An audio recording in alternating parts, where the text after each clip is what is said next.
Hello and welcome to a very special video and episode of 52 Weeks, 52 Scientists. Today we have Sir Isaac Newton, President of the Royal Society, a physicist, astronomer and much more who shaped the world, our worldview as we know it. He was born on the 4th of January 1643 and died on 31st March 1727. Although it was Christmas Day because they used a different calendar back then. Now let's talk about his subjects of interest. So, three subjects he excelled the most at: maths, physics, and astronomy, which are closely intertwined.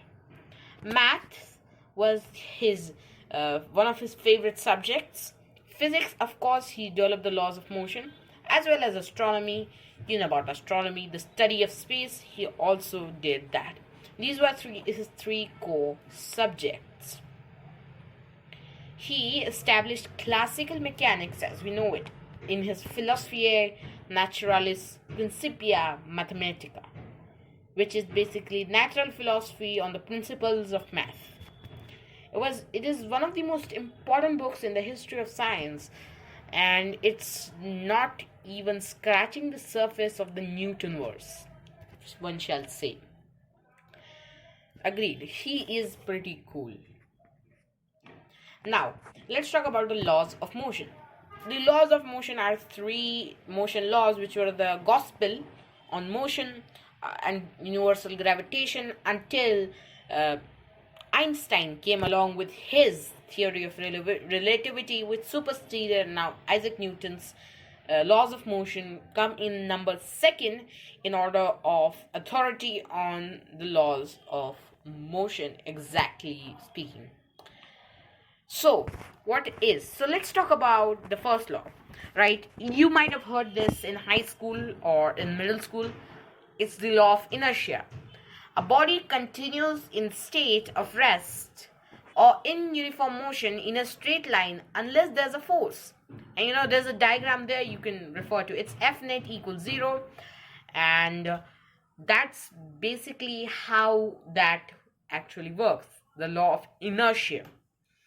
Then the second law that we are going to be discussing today is the law number 2. A body acted upon by a force moves in such a manner that the time rate of change of momentum equals the force. Basically, if a force moves in a way that the time rate of change of momentum, that will equal the force. F net equals ma. This is actually helpful for you students.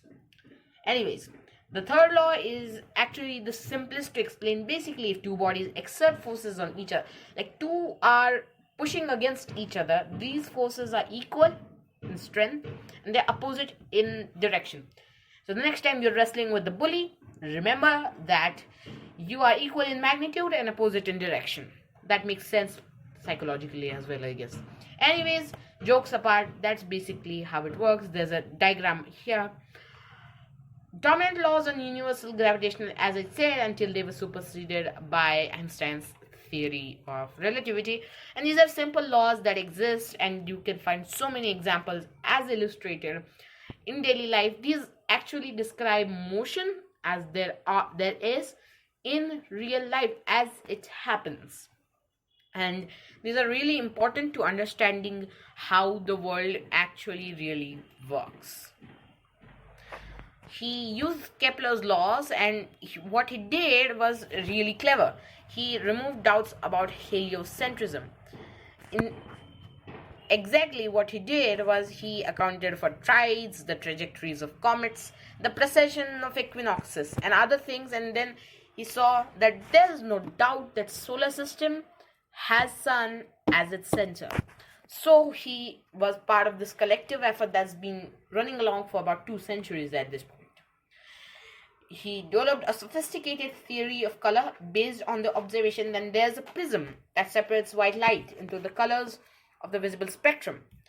Basically, that a prism, when there's light shown on a prism, it separates it into little colors on the visible spectrum, the colors of the rainbow. A phenomenon of a rainbow is actually simply a demonstration of this. His Optics, spelled wrong, from 1704 is an influential work.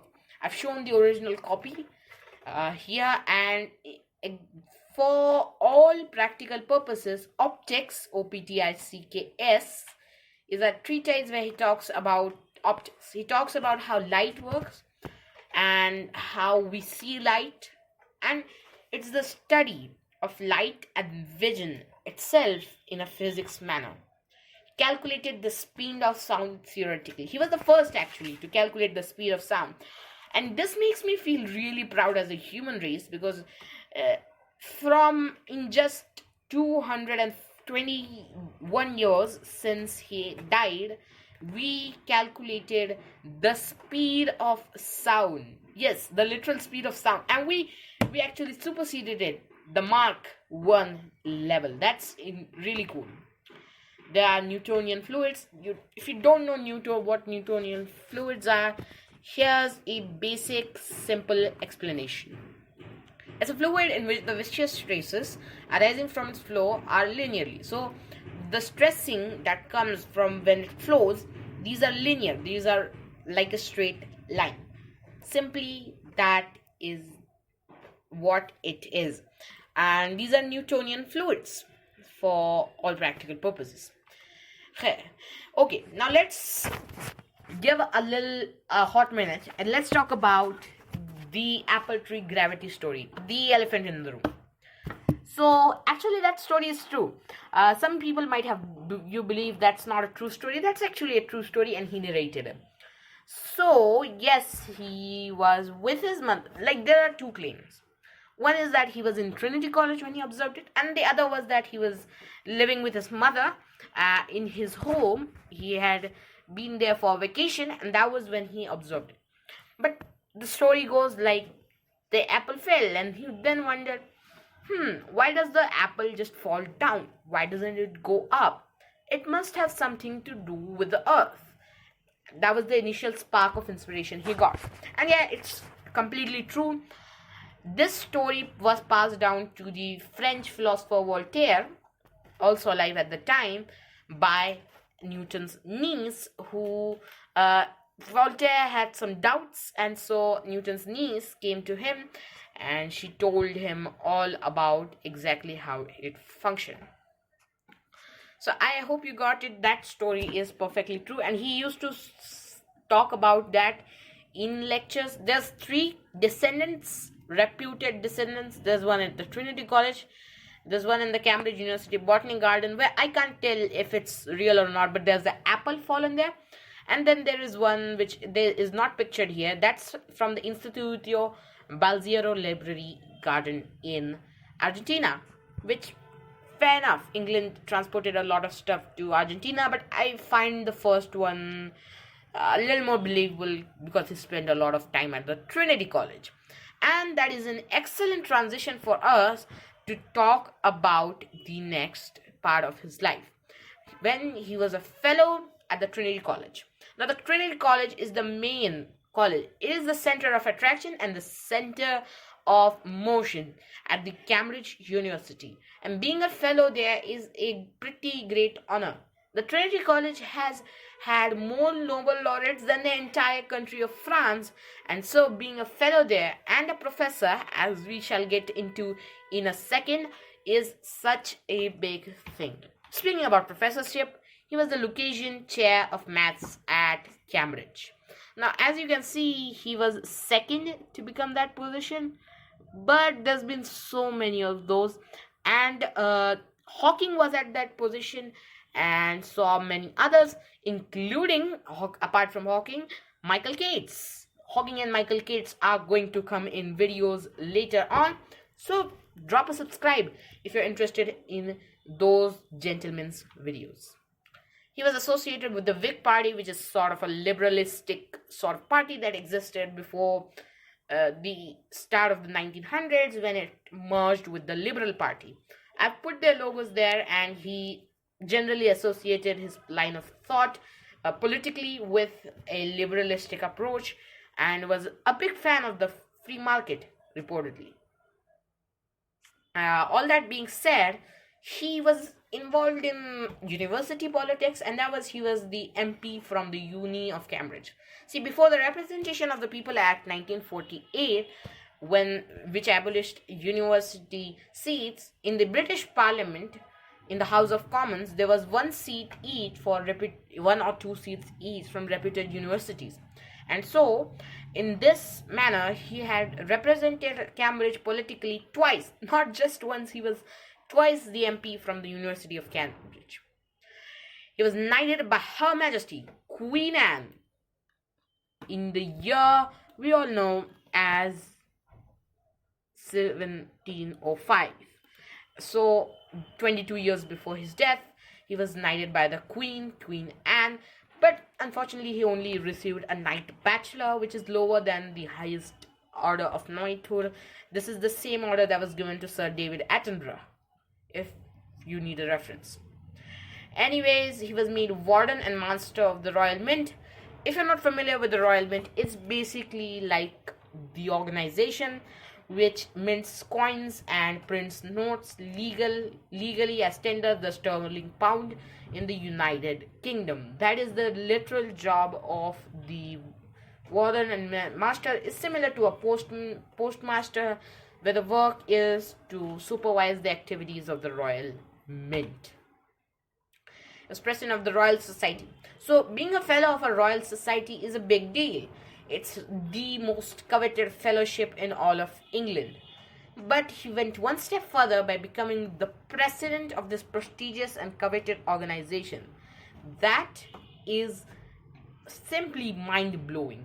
He was president of it and a lifelong fellow. That is exactly commendable. Pictured here is the building of the Royal Society. He was removed from... Okay, so I want to talk about what inspired all of this before we can get to his death. There was a small anecdote. So he was removed from school. His mother wanted him to become a farmer, so he hated farmers. Then he went back to school, and then he was motivated against a bully and became a very brilliant student after being removed from school. What bullying does to you. Anyways, he died March 31st, 1727 in London, England, UK, and buried at Westminster Abbey with the horde of prime ministers and queens and kings. And written there is, "Here lies that which was mortal of Sir Isaac Newton." Rest in peace, I guess. Newton died a bachelor, but he was reportedly engaged one, but he never married as the marriage was cancelled, and he was a little eccentric because once upon a time one of his scientist friends had introduced him to a girl which Newton was told to marry, but he didn't want to marry at that point because of his broken previous marriage, and he became a big enemy of that guy. Reportedly, he was a really antagonistic figure to his friends who didn't hear to him. Anyways, the gravestone of Alexander Pope, his epitaph goes, "Nature and nature's laws lay hidden night. God said, let Newton be, and all was light." Einstein hung 3 scientists' photos. One is of Michael Faraday, one of James Clerk Maxwell, and one of Sir Newton. And the metric unit for force is Newton. I can't think of such big achievements done by a single person in an 80-year lifespan. He was a devout but unorthodox Christian who privately rejected the doctrine of Trinity. He believed in a single God. Unusually for a member of the Cambridge faculty, he refused to take. Even though he was devout, he did not like to take orders of the church when it comes to professional matters. And this was a point of controversy during his days. That is again debatable. But that's what happened. He said, "If I have seen further, it is by standing on the shoulder of giants." Isaac Newton. Thanks for watching once again. I had a lot of fun making this. It was such a sentimental video. Make sure you like, make sure you subscribe. This video was created by Syed Sadaman and produced by 78.104. It was produced at Studio 78.104 in Aurangabad, Maharashtra, Republic of India. This video was created using Canva. We would like to thank Westminster Abbey's website, Wikipedia, for resources as well as a blog that could not be traced. Thank you for watching. Meet you